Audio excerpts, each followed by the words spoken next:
बेळगावमध्ये महामेळावा घेण्याच्या तयारीत असलेल्या महाराष्ट्र एकीकरण समितीच्या पदाधिकारी आणि कार्यकर्त्यांना कर्नाटक पोलिसांनी ताब्यात घेतलेलं आहे आणि या ताब्यात घेतलेल्या सगळ्या कार्यकर्ते पदाधिकाऱ्यांना मरिहाळ पोलीस स्टेशन परिसरात आणण्यात आलं आहे। आपण बघू शकतो कशा पद्धतीनं जवळपास 25 ते 30 महाराष्ट्र एकीकरण समितीच्या कार्यकर्त्यांना अशा पद्धतीनं ताब्यात घेण्यात आलं आहे। त्यामध्ये महिलांचा देखील समावेश आहे।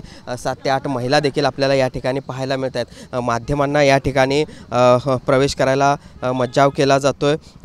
या ठिकाणचं जे काही शूटिंग आहे ते देखील करायला पोलिसांकडून मज्जाव केला जातोय आणि त्यामुळे आपण बघू शकतो की कशा पद्धतीनं हा कानडी दबाव, कानडी पोलिसांचा दबाव आहे तो या ठिकाणी आपल्याला पाहायला मिळतोय।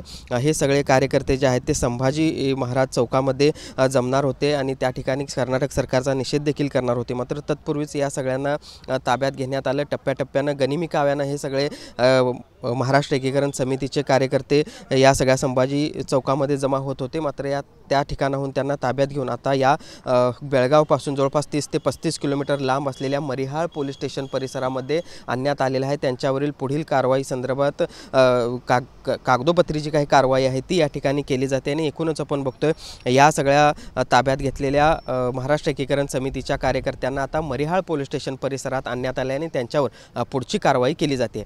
जर्नलिस्ट सुनील काटकरसह भूषण पाटील, TV9 मराठी, बेळगाव।